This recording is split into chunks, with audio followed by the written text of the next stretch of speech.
guys all had a wonderful holiday season. It is officially the last week of the year, which is so crazy. It went by so fast. We've read some really great books and series this year, so today we wanted to sit down and go over our top 10 books of 2022. So we've each chosen 5 books today. I had a really hard time picking just 5, but that is a really good thing because that means I read a lot of good books this year. For my 5, I actually put them in order, so I start from my 5th favorite of the year all the way to my 1st. I just couldn't do that. It was way too much pressure on me. If you guys have been around the channel, you do know a lot of these already, but there are favorites for a reason. So coming in my number 5 spot is Daughter of the Pirate King by Trisha Levenseller. It's a YA fantasy filled with action, adventure, and found family. So this one's actually part of a duet, and the sequel is even better than the first one. But we're following a 17-year-old pirate captain, and she willingly gets captured by an enemy in order to search their ship for a treasure map. This one was just really a fun story. They're short and easy to read. I would highly recommend if you're getting into fantasy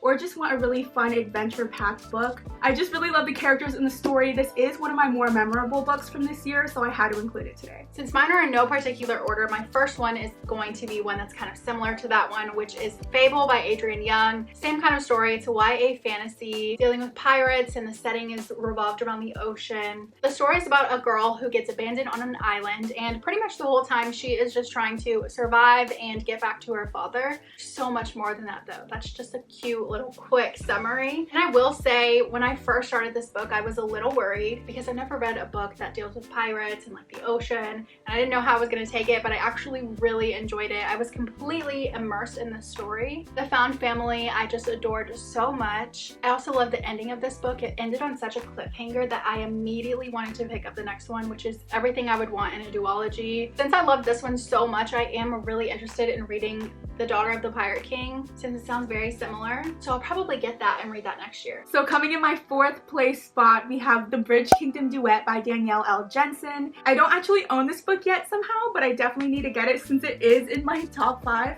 This one's actually a new adult fantasy. I've talked about this one a lot too, but it's honestly because the plot is so good. Our main character, Laura, is a trained assassin, and her life's mission is to marry the enemy king, devise a plan to invade, and then help her people raid and rise back up to power. Of course though, once she gets there, she realizes not everything is what it seems. This book is so good. I constantly still think about a scene that happens in the 2nd book, and I mean, it's with me to this day. This book had it all. It has arranged marriage, enemies to lovers, betrayal, lies, action, strong main character, everything you would want in a fantasy book it has.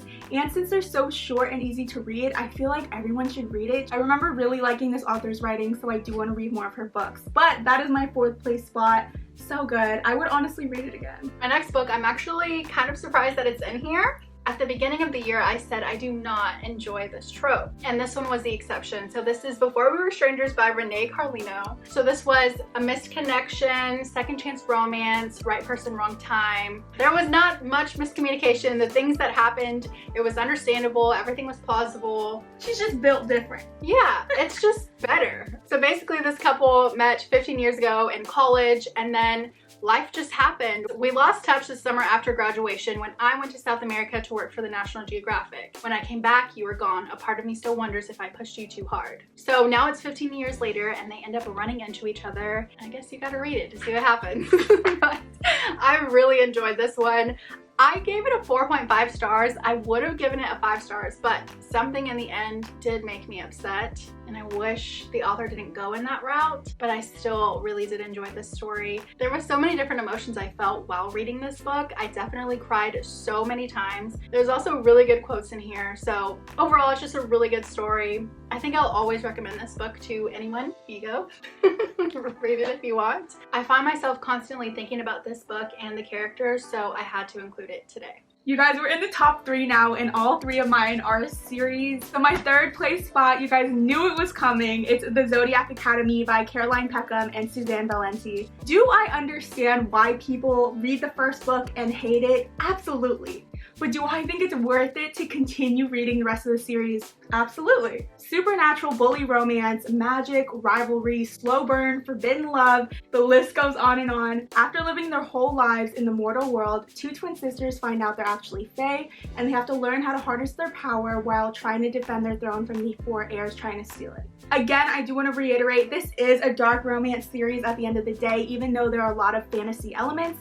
So of course, check your trigger warnings. I do have the last 3 books in the series left to read because book 8 just came out. But from the first 5 that I've read, I absolutely love it. It's so easy to binge. These 2 authors have become one of my favorites this year, so I do want to read more of their work. The story really reminds me of Harry Potter, but a dark twist and an adult version. I absolutely love it. Let me know if you guys have read it. I absolutely had to include her in my top 3 because that's where she deserves to be.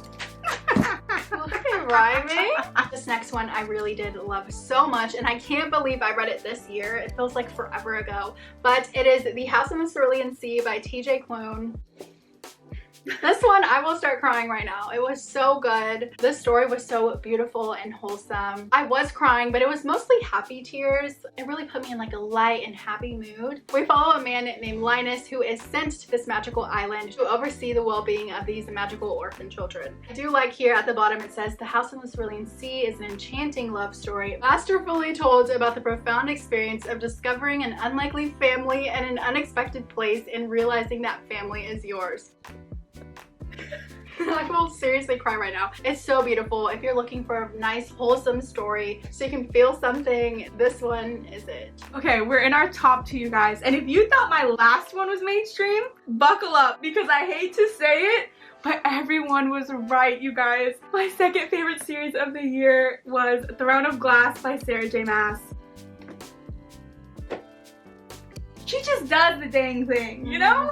The only reason I say I hate to say it is because this series is so popular and talked about that going into it, I wasn't sure if it was going to live up to the hype for me, but it absolutely did. I ended up reading The Assassin's Blade first, and I honestly think that was the best decision I could have made going into this series. Book 1, Throne of Glass, was good, but book 2, Crown of Midnight, was fantastic. If you read book 1, I would recommend reading book 2 because it was really great. As the series goes on, the books get better and better. The plot, the world, the characters, the relationships, honestly, there's nothing like it.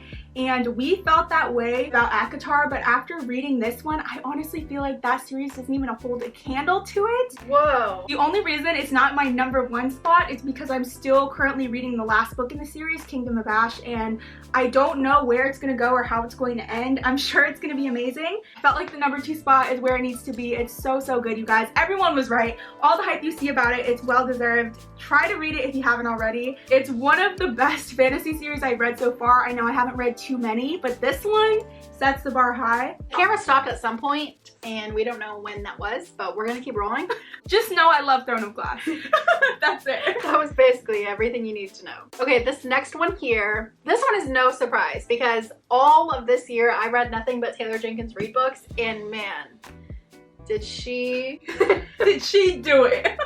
Did she surprise me? I just loved everything that I read of hers. It was very hard to sit down and pick one book to include today, but I am going to include One True Loves by Taylor Jenkins Reid. I thought this one was so good. This plot is one of my favorite of hers just because it's so shocking and unique. This is a breathtaking love story about a woman unexpectedly forced to choose between the husband she has long thought dead and the fiance who has finally brought her back to life. This story was just filled with drama and heartbreak. You get to know these characters and the bond that she has between both guys, and the whole time I'm just like, either way, whoever she picks, I am going to be so heartbroken for the other, and that was the case. This was definitely one of my favorite romances that I've read this year. I am happy with the decision that she made in the end, and I did appreciate the valuable lessons that I learned throughout this book. If you haven't read a Taylor Jenkins Reid book yet and you want to, I definitely recommend One True Loves. You guys, I could cry because when I look at this book, it feels so right that it's my #1 favorite book of 2022.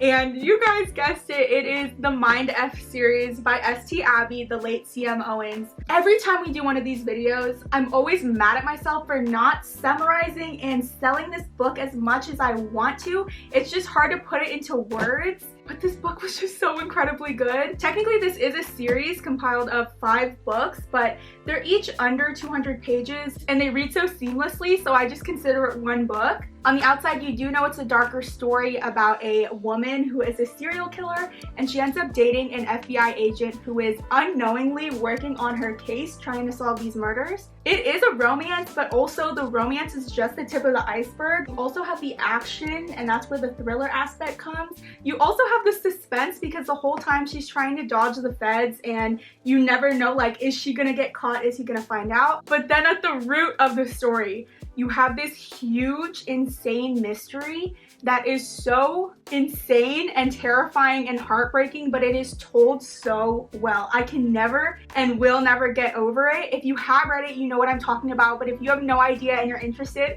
please just pick this up without knowing anything and read it. I think about this story constantly, and if you need a book that gives you that punch in the gut feeling that stays with you long after you read it, this one is it. I don't think I'll ever find a book that is this good. I will give you a warning. Every single trigger you can think of is in this book, so definitely be wary of that. But if you liked the Dexter TV series, I get a lot of similarities with that, just kind of on a different scale. This was hands down the best book I read in 2022, the best book I've ever read in general. Highly recommend, you guys. I will always recommend it, constantly recommend it. Go read it. Okay, so the last book for today is actually a book Lauren has been waiting for me to read for so long, and I finally read it in November, and I cannot believe it took me so long to pick this book up. It was so good, and it is Scythe by Neal Shusterman. This world is so crazy. I'm actually so excited because they just announced that this is turning into a movie with Steven Spielberg, which is probably the best person they could have got for this project, so I'm so excited to see it come to life. So this is a YA anti-dystopian story. So good. Basically, in this world, they have conquered everything bad. There's no war, there's no hunger, there's no misery. So in order for them to keep the population in control, there have been appointed scythes, and they are the only people who can take away life. We follow our main characters, Roman and Centra, who find themselves being apprentices to a scythe. Even though they do not want to be scythes, they're learning so much about the history of scythes and just how everything works in this world. This story had so many different twists and turns. I was shocked by like page 100. I basically read this book in one sitting. We did this in a reading vlog, and it was so good. I never wanted to put the book down. Not only is the concept really insane, but the writing was so well done. It was very easy to read this book, and I always appreciate that in books that take place in a world that is very involved and different than our own. I did fall in love with all of these main characters, and I'm so excited to see where the story goes. So while we were at the Neal Shusterman signing, he did talk about what was going on in his life while he was writing this story. It makes me have a deeper love for this story and just Neal Shusterman himself. So I can't wait to read more from him, and I knew this one had to be in the top 5 of the year. So those are our top 10 books for the year of 2022, which is so crazy. Technically, there are a few more days left in the year, so who knows, we could potentially read some more books that could end up on our top 10 list. But for now, these are our favorites. Comment down below and let us know what your favorite books of 2022 are. Thank you guys so much for watching. We do post new videos every Wednesday and Friday, so if you haven't already, make sure to like and subscribe, and we'll see you next time. And since they're so short and easy to read, I feel like everyone should read it just because short and easy to read. Right. There's also really good quotes in here to read. Okay, so my next one is kind of unexpected. No, it's not. I do like here at the bottom it says, "The House on the Cerulean Sea is an enchanting love story masterfully, jeez. The House in the Cerulean Sea is an enchanting love story, masterfully." I'm gonna just get it right here. Okay. I'm gonna get it right here. Oh, okay, more time. We look crazy. This is not how it looked. This is not. Should we say like the camera died? Yeah. Okay. The camera died.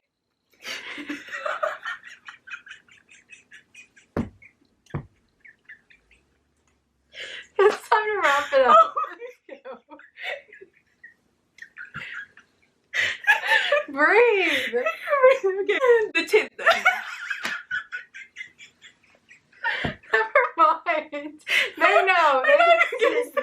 The camera died, so we're probably in a whole different spot. I'm It's not fine. even gonna say it. Okay, alright, sorry.